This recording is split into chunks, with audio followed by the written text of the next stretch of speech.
Oh, hello and welcome to the Anxiety Hacks podcast. I'm thrilled today to introduce our very special guest, Holly Copeland.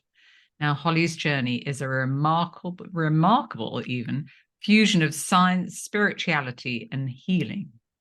Formerly a conservationist scientist, Holly transformed into a certified human potential coach, NeuroMeditation teacher, a sound healer, and also a Reiki master. She's a practitioner of non dual awareness and subtle energy meditation techniques, utilizing neurotechnology, Reiki, and tuning forks for transformative quantum healing experiences and coaching. So join us today as we dive into a conversation with Holly Copeland about anxiety, stress, human potential, and her transformative approach.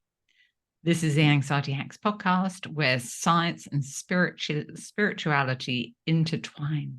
So, Holly, welcome. Thank you. I'm so happy to be here, Kate. Yay. Thank you so much for joining us. Oh, well, let's dive in.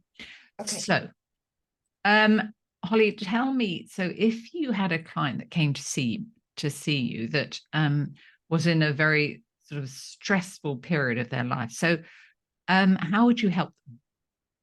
Well, yeah, it's a great question. I mean, first of all, what I do is work to kind of just see what their baseline experience of sort of where they're coming from kind of in their head is as it were. So like one of the things that I talk about is that the shift and transition out of anxiety, out of stress, is a shift into like flow consciousness or different kind of consciousness that where life kind of flows and there's less kind of that doer, that planner, that person in the head that kind of sits up here behind our eyes and feels like it has to make everything happen. Yeah, Is like the actually driver.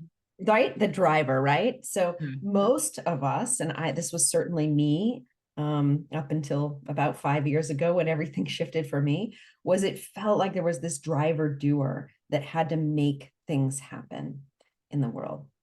And so this comes out of course, right? We approach things from out of our own path and what worked for us, right?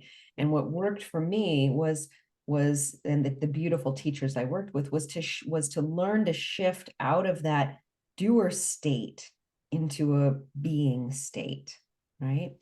And and so fundamentally what I like to do first with people is to just kind of start to kind of get in their heads, as it were, and sort of see how life is unfolding for them. And then what I really like to do is sort of very quickly kind of do some experiential work with them to help them sort of shift into this other way of being. Less about talking about all the different things that are stressful, all the stories that everybody comes to with, right? Because we all most of us are sort of wedded to, well, there's this happening and there's this, and then this judgment, and then that blame, and then this criticism, right? Oh, And yeah. so for me, it's less about working through, it's not cognitive therapy. It's not talking through, although sometimes we end up going there, but it's really more about learning experientially to make this shift into flow consciousness. And I lost my train of thought there, but it's that experiential, And so how would you begin to work with your clients with that, to sort of yeah. move forward? Yeah. So, well, if you'd be willing to be a little bit of a guinea pig with me, I'll just. Oh, absolutely. I'm a very good guinea pig, me. Okay. So one of the things that I very, quickly like to do is just like, let's just explore our experience right now of being, right?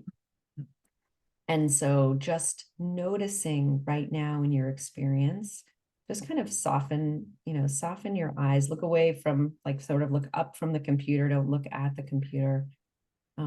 Soften your eyes and just kind of begin to notice sort of what's happening.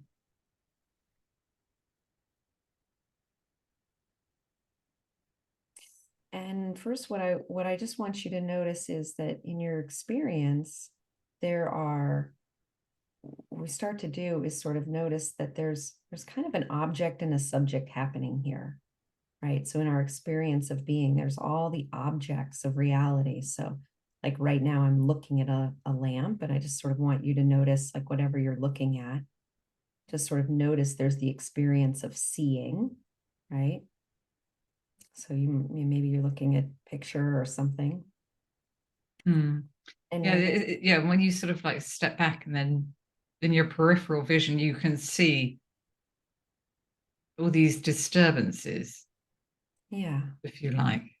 Yeah, all these different objects, all these disturbances. Yeah. And then notice that all of those are appearing to something, right? So they're appearing to this larger awareness. You, awareness, are aware. And unlike the objects that you're looking at, which have the sort of so-called matter that has boundaries and edges, you, awareness, don't have any boundaries or edges. So just kind of notice that awareness itself, this open, free space that you are, is not like the objects in reality. Do you sort of feel that difference? Yeah, no, I can feel that.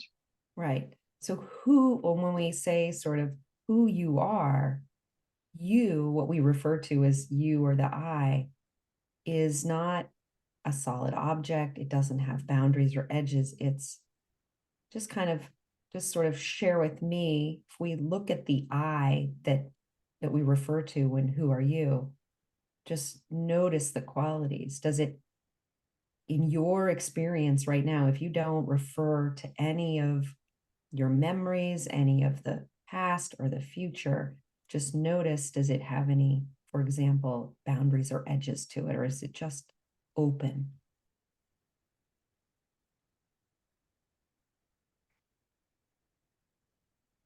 It's just open. It's just open, right? Yeah, and in the here and now, in the present Right. moment.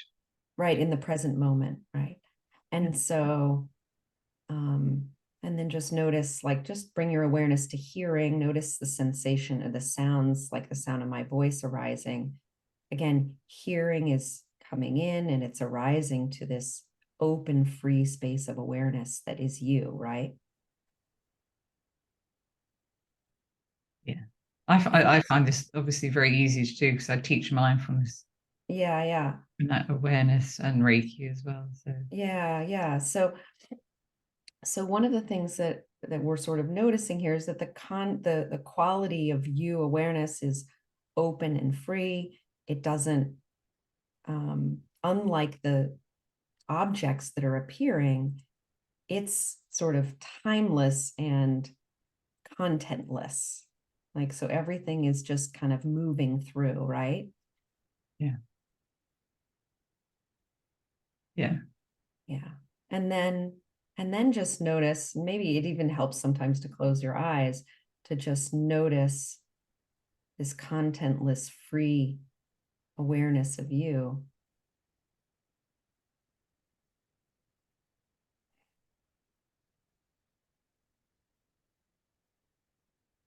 And just feel this kind of like an essential quality of beingness, and even if we would say goodness, that the being goodness of you is here right now, regardless of the content, regardless of whatever is happening on the screen of reality, were it, a dog barking or something very difficult or something very joyful. There's an essential beingness that's undisturbed by anything that's happening in the content of reality. Yeah, so it's not getting hooked into what you Yeah, into to any. specific stories that you may be telling yourself, or what you can see or what you can hear. It's just allowing it just to float by. Yeah. Yeah. And then see too,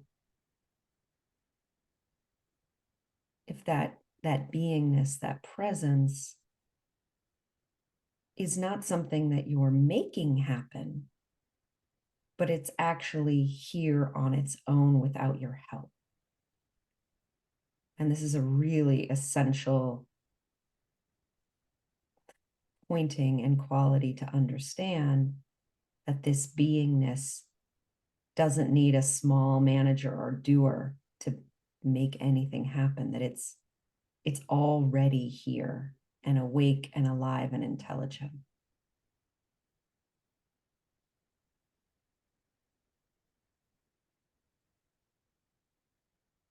Does it feel like that to you too? Yeah, it does. Yeah. Yeah. And so,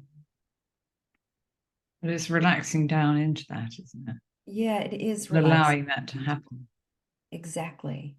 And to feeling that alive, awake presence in you, in me, is not something that we have to think about in order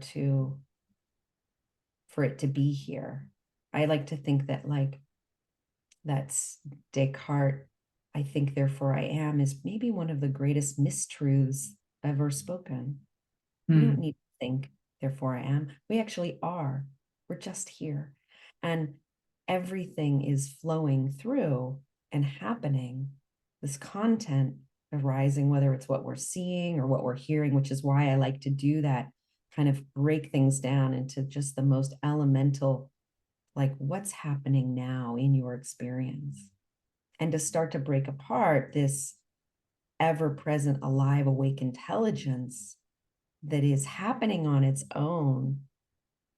And when we start to cultivate a greater relationship with that and feeling of that, then the doer, the one that's worrying, the one that has anxiety and stress, can kind of relax down as like a manager part. I do kind of parts work with people, kind of a manager part that we can like kind of learn to just say, oh, that's that part. Yeah. And there's this greater presence, intelligence that's here, that is the real, like Like the your real natural being. a natural being. Yeah. And because I know that for myself, like when I was before the teachings and the shifts that I made, I felt very much like mindfulness was something like I often heard, just be present, just be. And it felt hard, actually. It felt like something I had to remember to do. Yeah. And and the teachings that I was exposed to with teachers like Locke Kelly and Rupert Spira, and these kind of non-dual awareness teachers, pointed out that there's this effortless flow of being that's already here, that you already are. Yeah. And that you don't need to make mindfulness happen. Like your ever-present mindful being is always here. And to start to operate from that space, which is what you naturally are, but it's like a relaxing or a sinking back into that space. And then can be with the manager part who gets worried about, bills or has fears. And we can start to kind of more like parent that part and be with that part and learn to have a different relationship with it, and actually feel, oh, that's just the energy of fear coming up. Let me cultivate and work with the energy of fear, which is its own, you can work with that energetically. It's just energy. And that fundamental kind of shift out of the small mind into the greater intelligence that we are, I feel like is kind of the greatest work we can do. That's the most fundamental work. And I love working with people to help them learn to shift out of the old operating system of the operator based into the greater intelligence that we are. That's kind of where the work begins for me.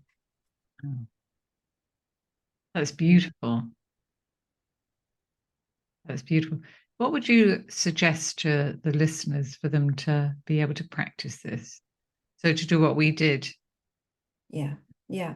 Yeah. And So so, yeah, I think, so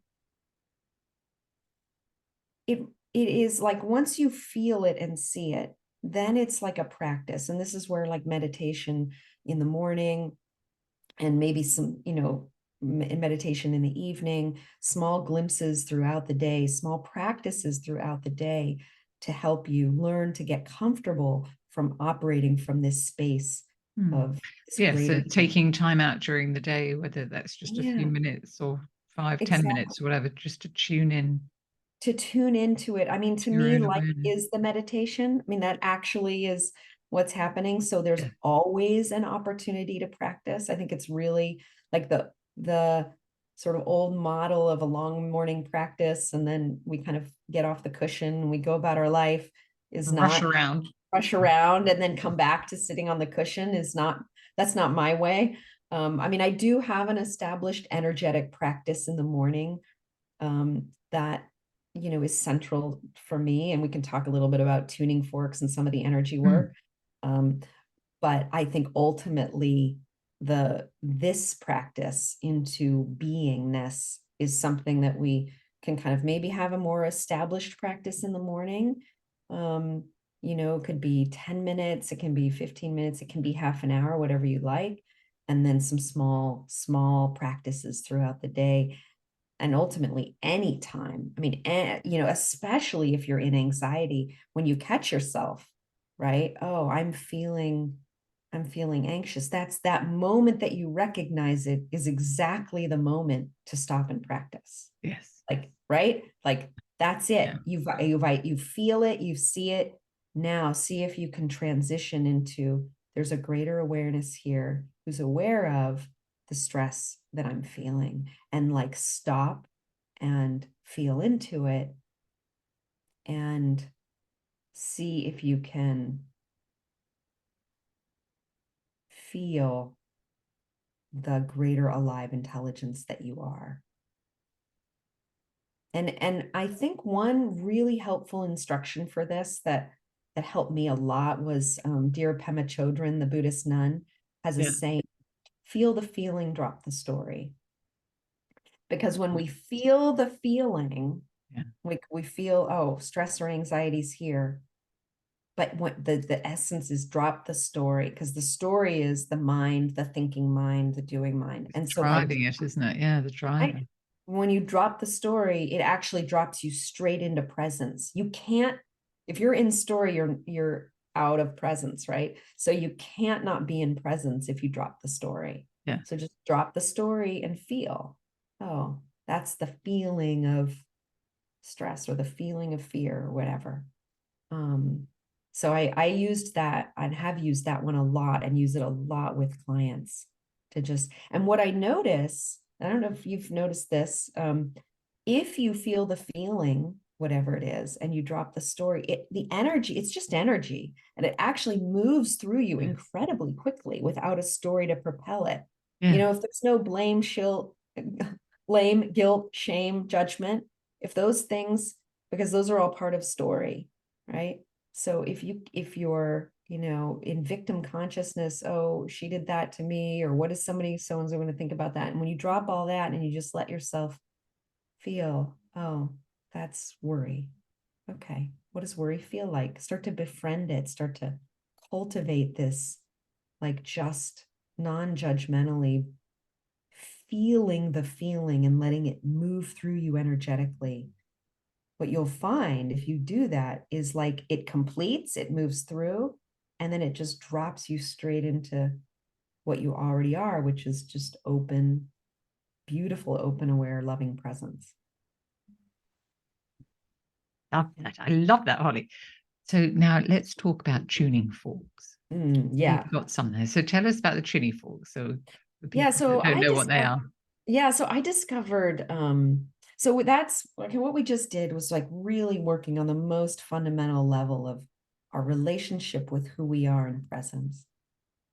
And what I discovered with some of the energetic tools, because I'm also a Reiki master, so I got, into all the weird energy stuff. Because, as we arise in form in these beautiful bodies that we have an energetic biofield or auric field around us. And in biofield tuning, we can think of our fear and anxiety as actually like a out of tune note in the field. So think of it like a dissonance or an out of tune string in the field of you. And it came into your field and it stays there until we clear it.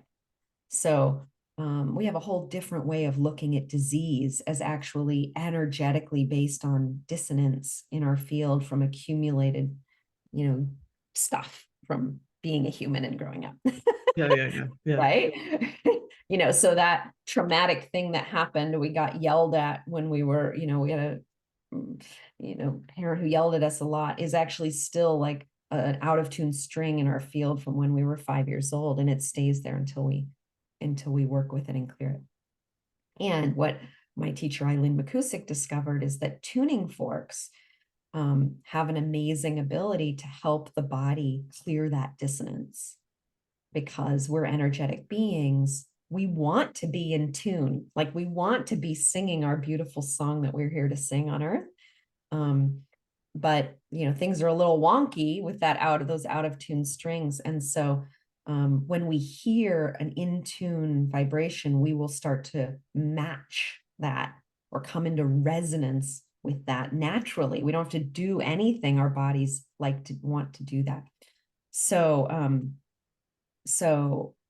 a biofield tuning practitioner, and I work with people at an energetic level to clear those dissonances from their field. But what I also do is teach people how to use tuning forks just as a tool that they can have to work with every day. So I work with tuning forks on myself every morning. I do a self tune, and Lovely. yeah, and I've just found it's like an incredible tool to like do a sonic bath for yourself and start to, give your body the vitamins of these frequencies. I've found it just incredibly powerful and helpful. And so let me just show. So you can work with a tuning fork like this is a 174 hertz fork. It's in the first solfeggio frequency. So for people that are just listening to the audio, Yeah. so it's like a big prong, like a big fork. Yeah, exactly. And so you can work with a fork like this and just start to bring it into your field. And I like to do kind of like a chakra tune up in my, like, just work with it. This Did is you what move your microphone, Holly? I didn't, but I did turn on the musician sound. Can you hear it? Yeah, I can't hear you so well. Okay. Thing It's a is, beautiful sound, isn't it? you probably can't hear it now, right? Yeah. Not the moment. Let me just turn this back on. Oh, And I can hear you better. Oh, I can't yeah. hear you better now. Okay, so what I think I'm going to do is I'll talk and then I'm going to do the fork. I Yeah, won't try to talk over the fork. I think that's the thing. yeah. So listen for a moment and just notice what you feel.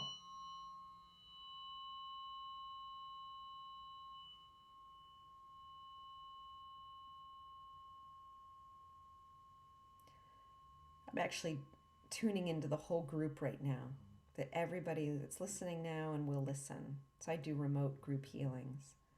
And I've just got it over the heart.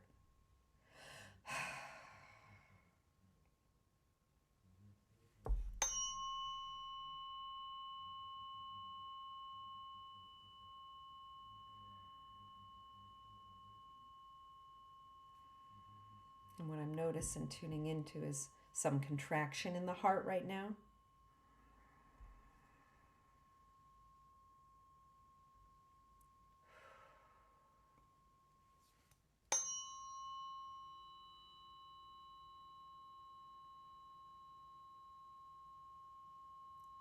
And I'm just going to gently open the heart chakra.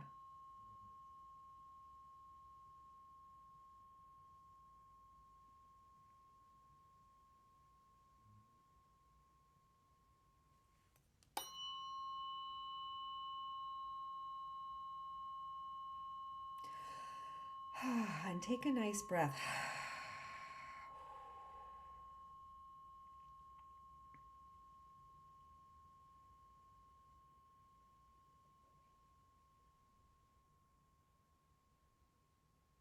I'm smiling. What do you feel, Kate? I feel like smiling. I just started smiling. I didn't purposefully think of something that made me smile.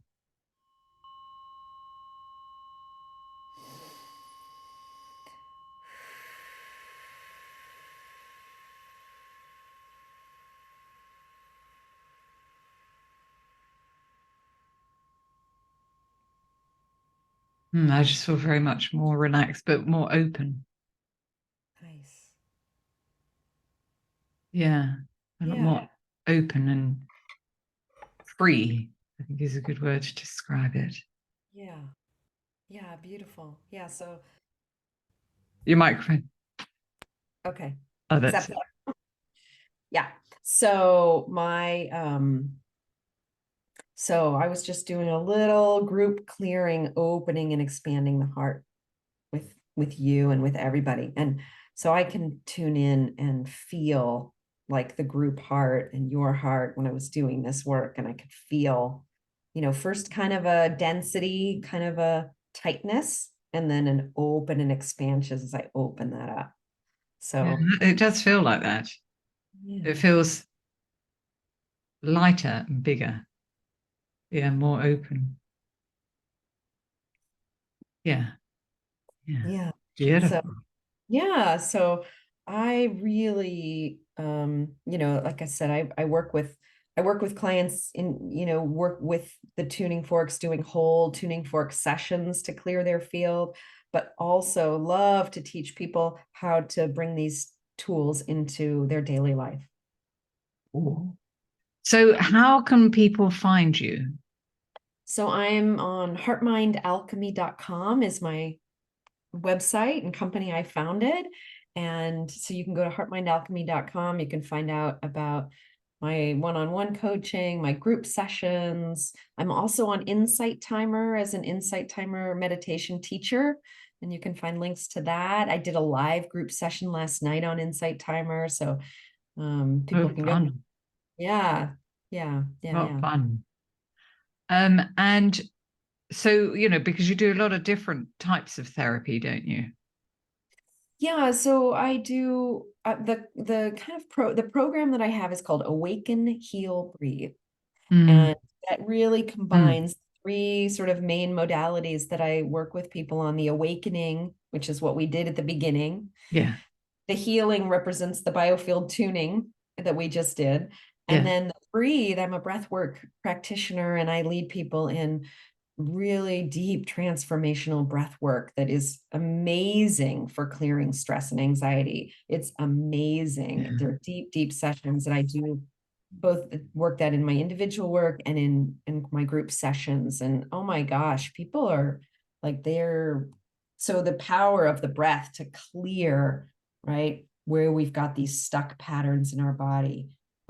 It's yeah, super, yeah, super powerful. And so for me, this whole path is about clearing the feeling of anxiety and fear and stress can be our greatest liberator, right? And I really want, especially because this is the Anxiety Hacks podcast, and I want people to know that, like, to me, this is your moment of greatest transformation, that you can use stress and fear and anxiety as your portal into your transformation. And these ancient tools, the breath, yeah, healing is super ancient. I mean, this is, the Egyptians were putting people in sound chambers in the pyramids. They've now figured out that these chambers in the pyramids were sound resonance chambers for healing, so these are ancient tools that I just love to, bring people and show people to clear and heal so you can be free, because that's our divine birthright, is to live in joy and peace. yeah. Peace. Absolutely. Yeah. And so Yeah. you obviously, so you work face to face, and then you also work online. That's right. Yeah, actually, most of my clients are around the world. Yeah. Fabulous, Yeah. fabulous. Yeah. Good. Oh, well, Holly, thank you so much for joining us. This has You're been so welcome. just wonderful, wonderful, um, and such valuable information. So thank Oh, you very much. thank you so much for having me on. I hope in some small way that people here have gleaned an insight or a knowing that will shift your day. I mean, my mission is and passion is to change, to help people shift themselves, because that's ultimately what will shift the planet. And for me, this is about actually, raising planetary consciousness Yeah, for everyone, for the whole world. For me, the greatest gift we can give, if we care about the planet and we care about helping people, the planet heal, the greatest work we can do is within ourselves. And yeah, it starts at home with you, and yeah, everyone listening is meant to live in joy and peace. absolutely. Beautiful. Well, thank you, Holly. Yeah, you're so welcome. Thank you. Thank you. And thank you to everybody for listening. And before we go, make sure you subscribe to the podcast on Apple iTunes or wherever you may listen. And that's it for today. And thank you so much. And I look forward to speaking with you in the next episode.